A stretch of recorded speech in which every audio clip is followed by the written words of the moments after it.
The Secret of Dreadwillow Ch, starting with Chapter 1. The Queen was dying. This much was certain. Healers from all parts of the monarchy had gathered in 9 towers to examine Her Majesty.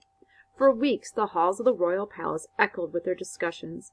Everyone had a different theory about the nature of the illness that gripped Queen Sula.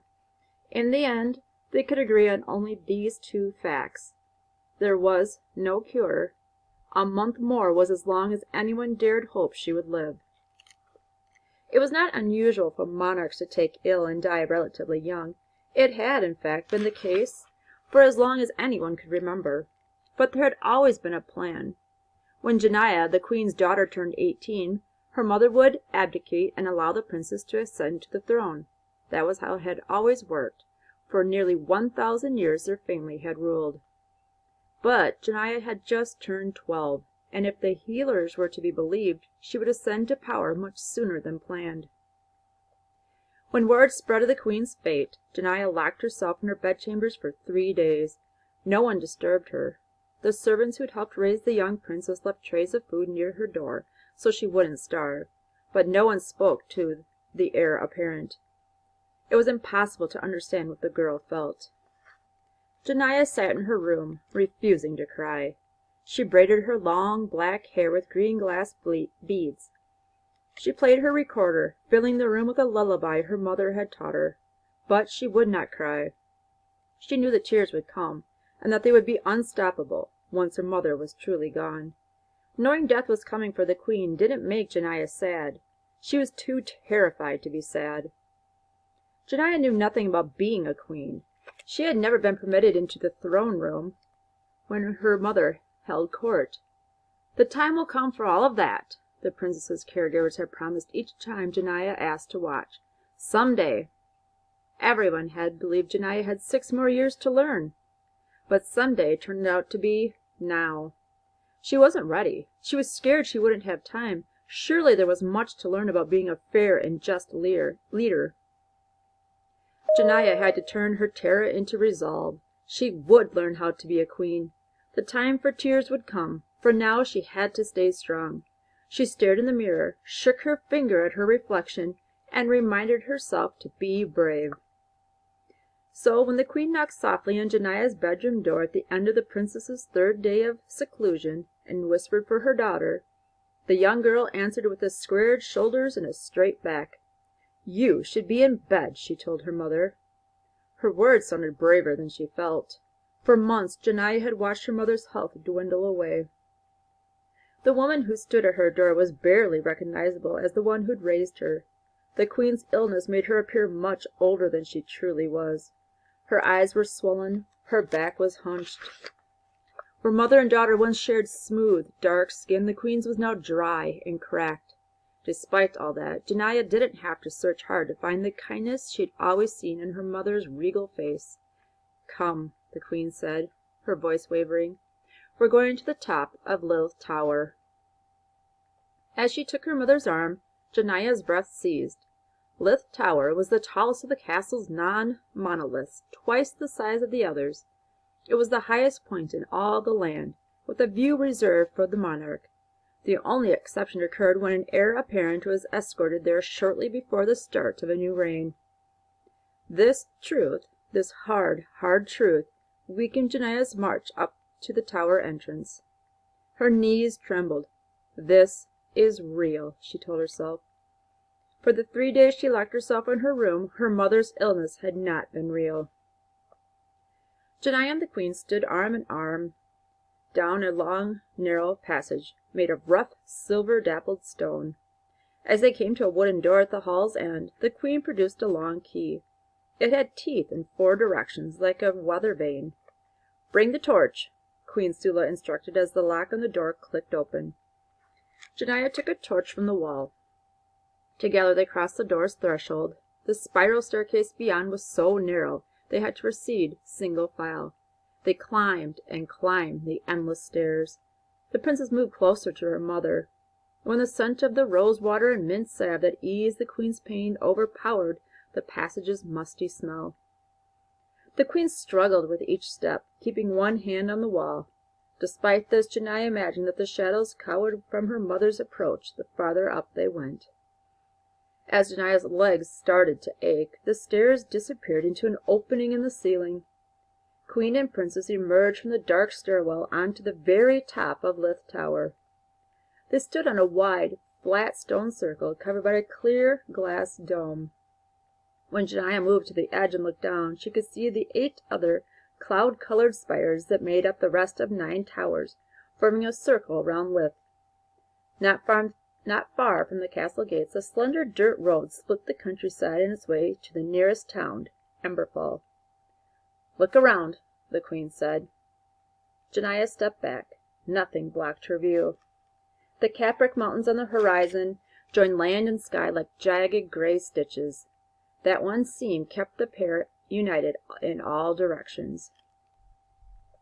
Her gaze swept down from the skyline. Rolling fields, lush green forests, verdant farmland rich with golden harvest stretched out from the base of the 9 towers. A twisting river cut a swath through the westlands, looking like liquid fire in the setting sun. As dusk approached, lanterns from a patchwork of towns and villages made pinprick mosaic of light across the land. It was the most beautiful thing Janai had ever seen. "This is our monarchy," Queen Sula said. "It has been a land of peace and prosperity for 1,000 years. Your first duty as queen is, and always will be, to protect that." Janai nodded. Standing in place, she turned around slowly. She memorized every inch of the land, as if sealing the promise to serve as guardian. As she did, something curious happened. The tiny dots of warm, amber light that marked every village and town for miles flickered, and one by one turned bright blue. She turned to her mother, eyebrows raised. The queen smiled. "Tonight is what the people call Tower Rise. It's a rare holiday. It occurs only when a new monarch ascends Lith Tower for the first time." The queen held up her right hand where she wore 2 identical rings, each with an opal wrapped in silver filigree. Only the monarch could wear these. Queen Sula slid one from her own finger onto Janai's. "The people know you're here, watching over them. They know you are no longer merely a princess. You are now Queen Exend. This is their tribute." Janai closed her fist. The ring hung so loosely in her finger she was afraid it would slip off. In the distance the blue lights winked as if the entire monarchy were showing approval. Janai imagined that she should have felt honored by the people's gesture, but instead she felt embarrassed, as if she'd been caught spying. Still, she continued to survey all that would soon be hers to govern. Her eyes fell just east of the river and stopped. Between the rushing river and a thriving forest sat a small patch of land, a blemish scarring the middle of the otherwise gorgeous realm. Janai had almost missed it. Even now she tried to look directly at it. She found it difficult, almost as if her eyes didn't want to see it. Determined, she moved to a brass spyglass mounted in a Y-shaped stone at the platform's edge. She trained the glass's lens on the dark area. Black trees with black branches and black leaves grappled with one another in an internal chokehold. Shadows seemed drawn to the unsightly region, a serrated slash shaped like the curved blade cook used to butcher cows. No light could touch it. Or maybe light refused to touch it. The queen laid a hand on her princess's shoulder. "Do you know what that is?" Janai knew. Her heart had told her the moment her eyes fell on the spot. Dreadwillow Ch. The words thrummed on her lips. For as long as Janai could remember, the name had only ever lived as a whisper among the royal family servants, a footnote in the lectures of her teachers, an oddity, like a treason, distant relative. There was never, ever discussed. "And what do you know about it?" the queen asked. Never, ever discussed, save one fact that had been repeated to her over and over since Janai could first talk. "I'm not to go there, ever." "Very good," said the queen. "Wherever you go in the monarchy, you will be welcomed warmly, but you must never set foot in Dreadwillow Ch." Janai, who had never been good at holding in the thoughts that pressed against her insides, asked the necessary question. "Why?" The queen stood as tall as her illness would allow.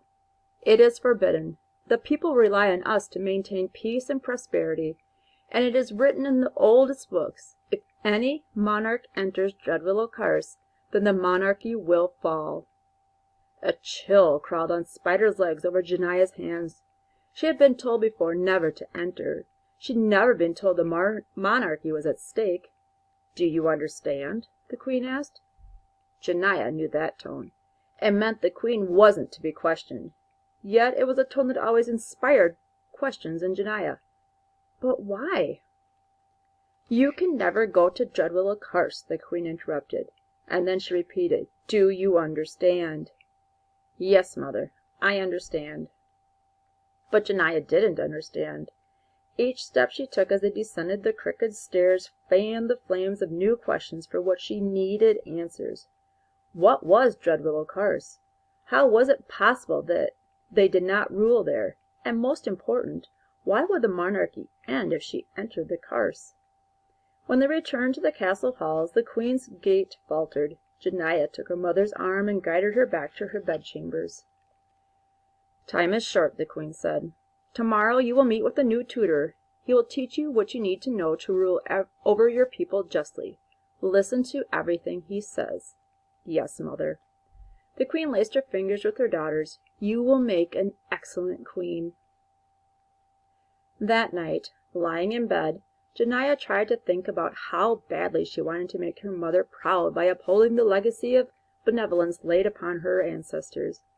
She tried to think about how she lives and happiness for everyone in the monarchy depended on her learning to become a fair and just queen. She tried to think about anything and everything that wasn't Dreadwillow Ch. If any monarch enters Dreadwillow Ch, then the monarchy will fall. And that's the end of chapter 1.